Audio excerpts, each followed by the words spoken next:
শ্রাবণ মাস দেবাদিদেব মহাদেবের মাস। শ্রাবণ মাসের শেষ সোমবারে শিবলিঙ্গে এই বিশেষ শস্য ও ফুল অর্পণ করলে লক্ষ্মী লাভ, ধনসম্পত্তি বৃদ্ধি ও সর্বসুখ মিলবে ও তার সাথে সাথে পূরণ হবে সকল মনস্কামনা।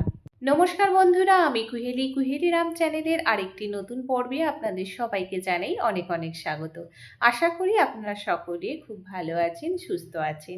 যে সকল নতুন বন্ধুরা আমার চ্যানেলটি ভিজিট করছেন, অবশ্যই আমার চ্যানেলটি সাবস্ক্রাইব করে পাশে থাকা নোটিফিকেশান অল করে দেবেন।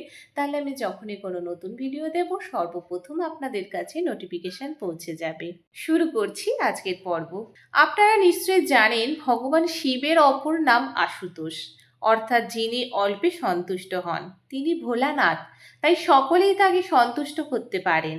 আড়ম্বর তথা লোক দেখানো নয়, তাকে সন্তুষ্ট করতে গেলে যে বিষয়টি সব থেকে প্রয়োজন সেটি হলো আপনার নিষ্ঠা, ভক্তি এবং বিশ্বাস। এই তিনটি বিষয় না থাকলে বাবার পূজা করে কোনো লাভ নেই।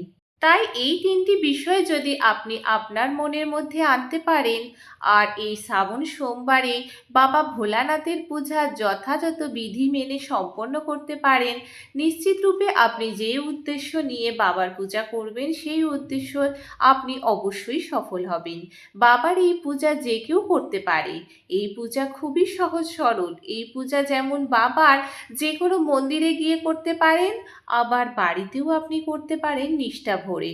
শুধুমাত্র তার জন্য বাড়িতে একটি শিবলিঙ্গ থাকা জরুরি। শ্রাবণ মাসে আমরা 4টে সোমবার পেয়েছি, তার মধ্যে 3টি সোমবার পার হয়ে গেছে আর এখন বাকি একটি সোমবার, শ্রাবণ সোমবারের চতুর্থ এবং শেষ সোমবার। বাবার ভক্তরা সারা বছর অপেক্ষা করে থাকেন এই শ্রাবণ মাসের সোমবারের জন্য। শিবপুরাণ শিবলিঙ্গে নানান রকম শস্য ও ফুল অর্পণ করার কথা বলা হয়েছে। শ্রাবণ মাসে সোমবারেও বিশেষ বিশেষ ফুল ও শস্য অর্পণে বিশেষ মনস্কামনা পূর্ণ হয়। আজকের পর্বে আমরা আলোচনা করব কোন বিশেষ ফুল ও শস্য অর্পণ করলে পূর্ণ হবে সকল মনস্কামনা। শাস্ত্রমতে সবুজ মুগ ডাল শিবের বিশেষ প্রিয়। এই সবুজ মুগ ডাল অর্পণ করলে ব্যক্তি সমস্ত মনস্কামনা পূরণ হয়। সংসারে সুখ শান্তির জন্য সবুজ মুগ ডাল দিয়ে পূজা অবশ্যই করুন। তাই যারা এখনো পর্যন্ত শিবলিঙ্গে সবুজ মুগ ডাল অর্পণ করেননি, অবশ্যই শ্রাবণ মাসের চতুর্থ সোমবারে শিবলিঙ্গে অর্পণ করুন সবুজ মুগ ডাল। শিবপুরাণ অনুযায়ী কোনো বিশেষ কাজ ও মনস্কামনা পূরণের প্রার্থনা করে শিবলিঙ্গে সবুজ মুগ ডাল অর্পণ করলে তা অবশ্যই পূর্ণ হয়। শিবপুরাণে পৃথক পৃথক অন্ন ও শস্য অর্পণ করে সুখ, সৌভাগ্য ও অর্থসহ একাধিক ফল লাভের প্রসঙ্গে আলোচনা করা হয়েছে। এই বিভিন্ন ধরনের অন্ন ও শস্যের মধ্যে অন্যতম হল অড়হর ডাল। অড়হর ডাল ও পাতা দিয়ে শিবের পুজো করলে সমস্ত মানসিক কষ্ট দূর হয়। আর যদি কোনো ব্যক্তি আর্থিক কষ্টে ভুগতে থাকেন, তারা সেই সমস্যা থেকেও মুক্তি পেতে পারেন। এই সমস্ত ডাল শিবলিঙ্গে অর্পণ করার সময় ওং নমঃ শিবায়, ওং নমঃ শিবায়, ওং নমঃ শিবায় 3বার এই মন্ত্রটি অবশ্যই জপ করবেন। আর একটি ডাল অর্পণ করতে পারেন, তা হলো ছোলার ডাল। অবিবাহিত ব্যক্তিরা ও বিবাহে বাধা আসছে এমন ব্যক্তিরা শিবলিঙ্গে ছোলার ডাল অর্পণ করতে পারেন। মনে করা হয় শিবলিঙ্গে ছোলার ডাল অর্পণ করলে সমস্ত বিবাহজনিত বাধা দোষ কেটে যায় এবং শ্রেষ্ঠ জীবনসঙ্গী লাভ করতে পারবেন। এছাড়াও শিবলিঙ্গে অর্পণ করতে পারেন আতপ চাল, কিন্তু অবশ্যই সেটি অখণ্ড হতে হবে। কোনো কিছু ডাল বলুন বা আতপ চাল বলুন, কোনো কিছুই কিন্তু ভাঙা কিছু অর্পণ করবেন না, সমস্ত কিছুই অখণ্ডই অর্পণ করতে হবে। ত্রিফলযুক্ত বেলপাতা একটি। পুরাণ মতে বেলপাতার পিছনে অংশে মা লক্ষ্মীর বাস।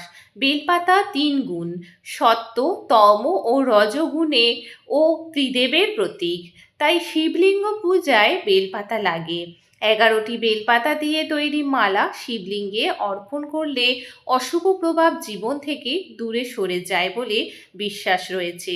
ধুতুরা ফুল ধুতুরা ফুল মহাদেব শিবের বড্ড প্রিয় ফুল।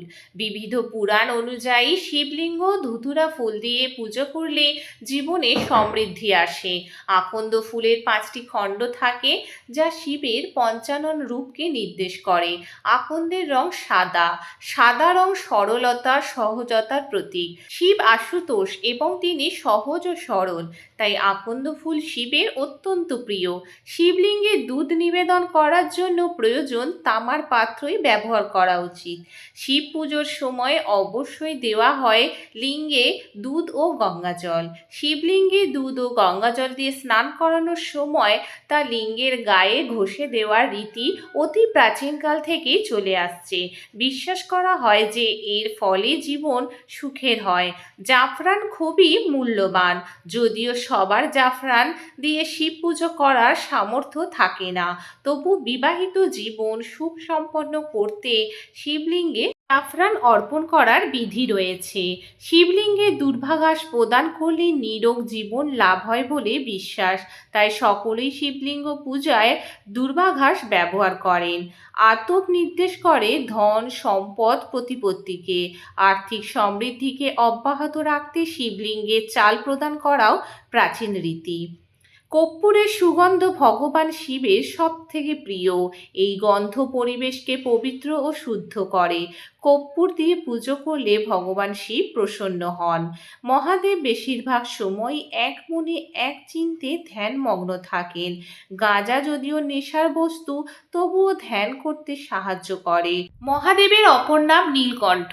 সমুদ্র মন্থনের সময় যে প্রচণ্ড বিষ উঠেছিল, সমগ্র সৃষ্টিকে তার থেকে বাঁচাতে সেই বিষ নিজের কণ্ঠে ধারণ করেছিলেন মহাদেব। ফলে তার সারা শরীর নীলবর্ণ ধারণ করে। অপরাজিতা ফুলের রং ঠিক মহাদেবের গাত্রবর্ণের মতোই। মহাদেবের অপার সহ্য শক্তির প্রতীক এই ফুল শিব পুজোয় ব্যবহৃত হয়। শিবের সবচেয়ে প্রিয় ফুল হলো বেল গাছের ফুল।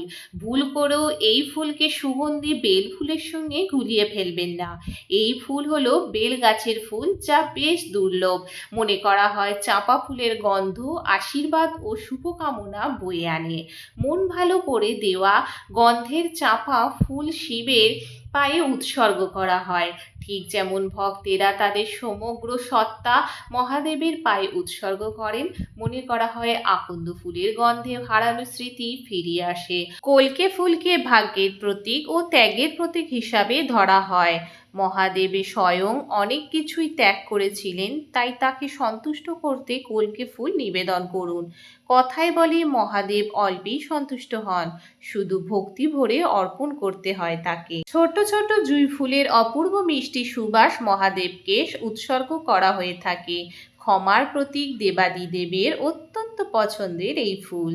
এবার পূজার কয়েকটি মন্ত্র ও পূজার কিছু নিয়ম আলোচনা করব। একটি থালায় পূজার সমস্ত জিনিস সাজিয়ে নিতে হবে।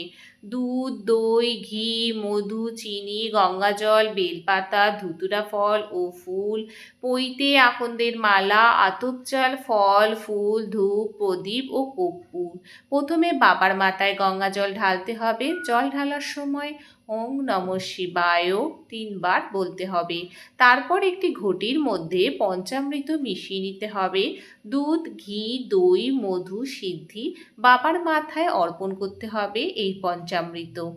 পঞ্চামৃত অর্পণ করার সময় এই মন্ত্রটি বলতে হবে। ইদং স্নানিয়াদাকং দুগ্ধং ওং হং ঈশানায় নমঃ। ইদং স্নানিয়াদাকং দধি ওং হং অঘোরায় নমঃ। ইদং স্নানিয়াদাকং ঘৃতম ওং হং বামদেবতায় নমঃ। ইদং স্নানিয়াদাকং মধু ওং হং সদ্যজাতায় নমঃ। ইদং স্নানিয়াদাকং শর্করা ওং হং উমা মহেশ্বরায় নমঃ। এরপর 3 বার ওং নমঃ শিবায় মন্ত্রটি বলতে হবে। তারপর বাবার মাথায় 3টি পাতাযুক্ত বেলপাতা চন্দন লাগিয়ে অর্পণ করতে হবে। অবশ্যই সাদা চন্দন লাগাবেন। পৈতে আকন্দ ফুলের মালা, ধুতুরা ফুল, ধুতুরা ফল সমস্ত কিছু অর্পণ করুন এবং গঙ্গাজল বাবার মাথায় অর্পণ করুন এবং বলুন ইদং স্নানিয়াদাকং ওং পশুপতায়ে নমঃ। এতৎ পাদ্যং ওং নমঃ শিবায়। ইদং অর্ঘ্যং ওং নমঃ শিবায়। ইদং আচমনিয়ম ওং নমঃ শিবায়, ইদং স্নানিয়াদকং ওং নমঃ শিবায়। যদি কোনো কঠিন রোগ থেকে মুক্তি পেতে চান এবং জীবনে প্রবল সমস্যা থেকে মুক্তি পেতে চান তাহলে ভগবান শিবের মহামৃত্যুঞ্জয় মন্ত্রটি জপ করুন। মহামৃত্যুঞ্জয় মন্ত্রটি হল ওং ত্র্যম্বকং যজামহে সুগন্ধিম পুষ্টিবর্ধনম উর্বা রুক্মিম বন্ধনান মৃত্যুর্মুক্ষীয় মহামৃতাৎ। এই মহামৃত্যুঞ্জয় মন্ত্রটি যদি সম্ভব হয় তাহলে 108 বার পাঠ করবেন, আর যদি না হয় তাহলে 3 বার অবশ্যই কিন্তু জপ করবেন। পূজা শেষে পঞ্চামৃত মুখে দিয়ে উপবাস ভঙ্গ করবেন, যে পঞ্চামৃত আপনি শিবলিঙ্গে অর্পণ করেছিলেন। এইভাবে নিষ্ঠা ভরে শ্রাবণ মাসের শেষ সোমবার অর্থাৎ চতুর্থ সোমবারের পূজা সম্পন্ন করবেন। আজকের পর্ব এখানেই সমাপ্ত করছি। সকলে ভালো থাকবেন, সুস্থ থাকবেন।